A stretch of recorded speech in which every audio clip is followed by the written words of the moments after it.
Chennai J நகர் மேற்கு பகுதியில் அதிமுக சார்பில் நடைபெற்ற பேரறிஞர் அண்ணாவின் 116வது பிறந்தநாள் பொதுக்கூட்டத்தில் கழக பொதுச் செயலாளர் எடப்பாடி கே பழனிசாமி பங்கேற்பார். ஏழை எளிய மக்களுக்கு இருசக்கர வாகனம், தையல் இயந்திரம் உள்ளிட்டவற்றை கழக பொதுச் செயலாளர் வழங்கினார்.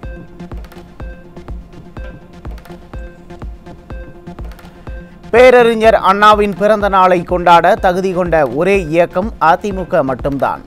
சென்னை ஜே நகரில் நடைபெற்ற பேரறிஞர் அண்ணா பிறந்தநாள் பொதுக்கூட்டத்தில் அதிமுக பொதுச் செயலாளர் பெருமிதம்.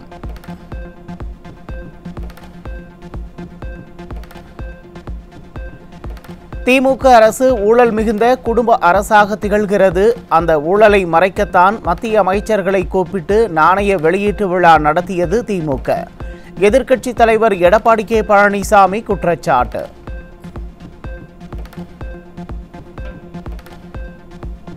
திமுக கட்சி அப்படி அல்ல, குடும்ப கட்சி. குடும்பத்தில் இருக்கின்றவர்கள் அதிகாரத்துக்கு வர வேண்டும். திராவிட முன்னேற்ற கழகம் அரசு ஊழல் அரசாக இன்றைக்கு வெளிச்சம் போட்டு காட்டப்பட்டிருக்கின்றன. எல்லா துறைகளிலும் ஊழல். அந்த ஊழல் மறைப்பதற்காகத்தான் மத்தியில் இருக்கின்ற மத்திய அமைச்சர்களையும் மாநிலத்தில் இருக்கின்ற பாரதிய ஜனதா கட்சி தலைவர்களும் அழைத்து அந்த விழாவை எடுத்திருக்கின்றார்கள். உண்மையிலேயே கூட்டணியில் அங்கம் வைக்கின்ற காங்கிரஸ் கட்சியினுடைய தலைவர்களை அழைத்து இந்த விழாவை நடத்தியிருந்தால் உண்மையிலேயே கூட்டணியின் தர்மம் நிலைநிலைத்திருக்கும். ஆனால் அப்படி அல்ல, சுயநலம். அந்த சுயநலத்தின் மொத்த உருவமே திமுக தான். மக்களின் வரி பணத்தை வீணடித்து எழுதாத பேனாவுக்கு 84 கோடி ரூபாய் சிலை தேவைதானா?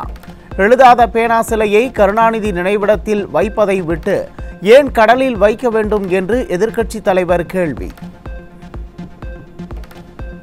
கருணாநிதி மறைந்த பிறகு அவருக்கு ஒரு நினைவிடம் கட்டினாங்க. அவர் திமுக தலைவர், திமுக ஆட்சி செய்து அவருக்கு நினைவிடம் கட்டுறது சரி. இப்போ பேனா வைக்கிறாங்களாம் கடல்ல கொண்டு போய். எவ்வளோ 1 கிலோமீட்டர் 2 கிலோமீட்டர் தூரத்துக்கு கடல்ல போய் பேனா வைக்கிறாங்க.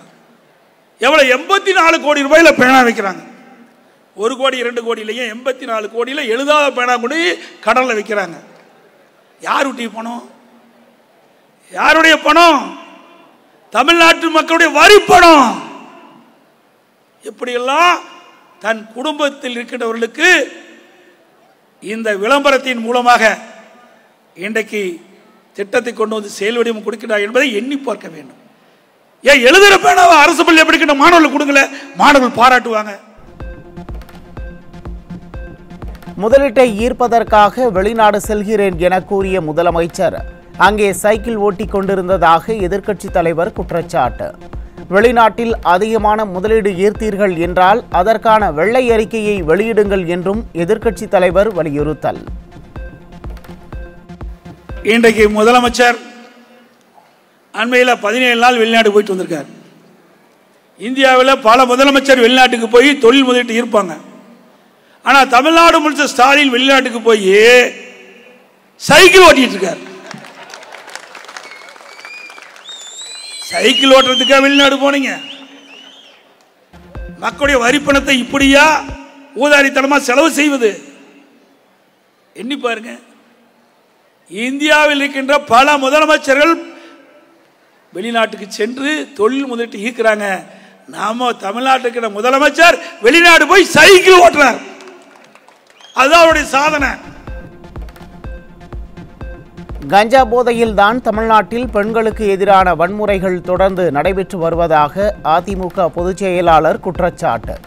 பொதுமக்கள், அரசியல் கட்சி தலைவர்கள், காவல்துறை உள்ளிட்ட யாருக்கும் பாதுகாப்பு இல்லை என்றும் வேதனை.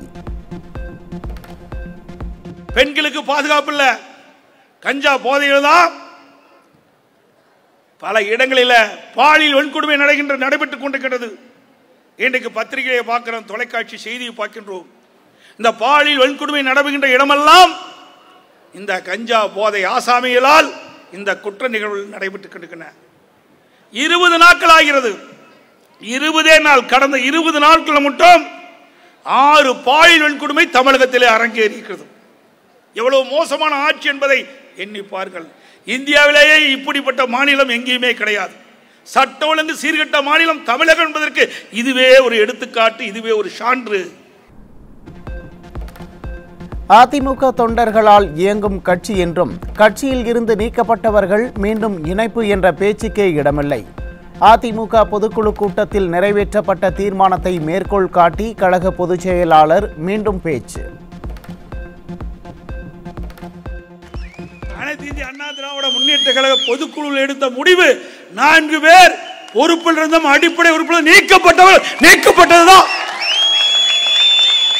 இனியாவது பத்திரிகை ஊடகம் இந்த செய்தியை வெளியிடாதீங்க. இணைப்பு என்ற பேச்சுக்கே இடமில்ல. அனைத்து இந்திய அண்ணா திராவிட முன்னேற்ற கழகத்தை அழிக்க நினைத்தவர்கள் அடியோடு இன்றைக்கு அழிந்து போயிருக்கிறார்கள்.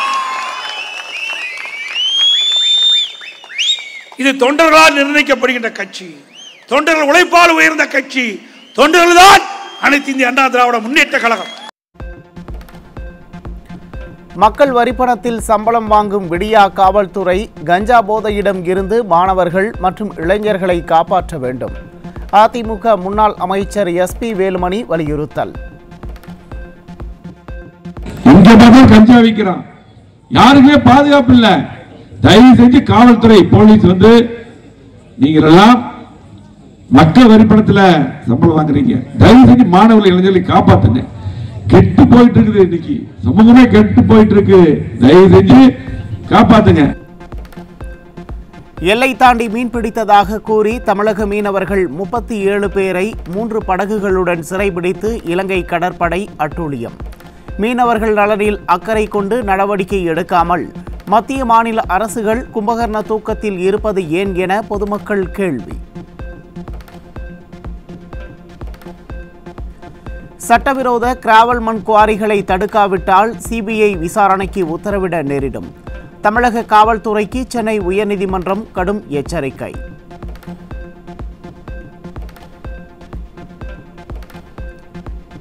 சென்னையில் நிலவும் சுகாதார சீர்கேட்டால் குழந்தைகள் முதல் பெரியவர்கள் வரை வைரஸ் சுவாச தொற்றுகளால் பாதிப்பு. விடியா திமுக அரசு முன்னெச்சரிக்கை நடவடிக்கை எடுக்காமல் கும்பகர்ண தூக்கத்தில் இருப்பதே காரணம் என மக்கள் குற்றச்சாட்டு.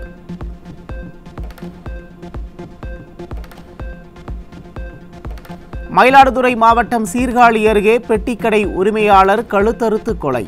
விடியா ஆட்சியில் நாளுக்கு நாள் அதிகரிக்கும் கொலை சம்பவத்தால் பொதுமக்கள் பீதி. கடலூர் மாவட்டம் பெண்ணாடம் அருகே 135 கிராம் எடை கொண்ட கஞ்சா பாக்கெட் பறிமுதல். விடியா ஆட்சியில் கஞ்சா புழக்கத்தை கட்டுப்படுத்த முடியாமல் திணறும் விடியா ஏவல் துறை. கிருஷ்ணகிரி மாவட்டம் கெலமங்கலம் அருகே தனியார் நிறுவன பேருந்து மோதியதில் 2 பேர் பரிதாபமாக உயிரிழப்பு. கிராம மக்கள் சேர்ந்து தனியார் நிறுவன 4 பேருந்துகளை அடித்து நொறுக்கியதால் பரபரப்பு. திருச்சி திருவெரும்பூர் அருகே குடிநீர் கேட்டு பொதுமக்கள் காலி குடங்களுடன் சாலை மறியல். விடியா அரசின் நகராட்சி நிர்வாகம் கடந்த 20 நாட்களாக குடிநீர் விநியோகம் செய்யவில்லை என குற்றச்சாட்டு. கொடைக்கானலில் வருடத்திற்கு ஒரு முறை மட்டுமே பூக்கக்கூடிய ஜெர்ரி பூக்களின் சீசன் துவங்கியுள்ளது. விதமாக காட்சியளிக்கும் ஜெர்ரி பூக்களை ஆர்வத்துடன் கண்டு ரசித்த சுற்றுலா பயணிகள்.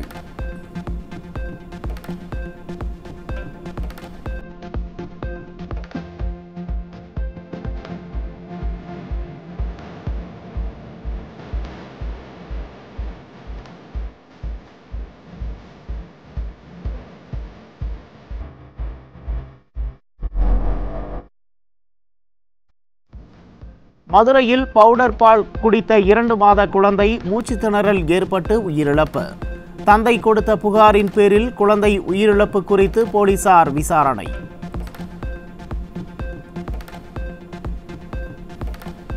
திருவள்ளூர் மாவட்டம் கும்மிடிப்பூண்டியில் ஆம்னி பேருந்தில் கொண்டு வரப்பட்ட 2 கோடி ரூபாய் மதிப்பிலான பணம் சிக்கியது. உரிய ஆவணங்கள் இல்லாததால் பணத்தை பறிமுதல் செய்த வருமான வரித்துறை அதிகாரிகள் விசாரணை.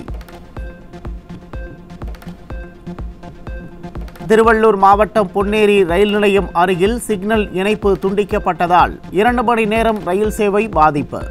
சென்னை கும்மிடிப்பூண்டி இடையே இரு மார்க்கத்திலும் ரயில்கள் ரத்தானதால் பயணிகள் அவதி.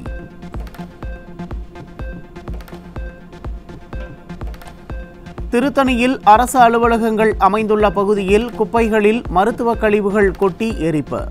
விடிய ஆட்சியின் நகராட்சி நிர்வாகம் நடவடிக்கை எடுக்காததால் சுவாச பிரச்சனை, நுரையீரல் பாதிப்பு ஏற்படும் அபாயம் உள்ளதாக பொதுமக்கள் அச்சம்.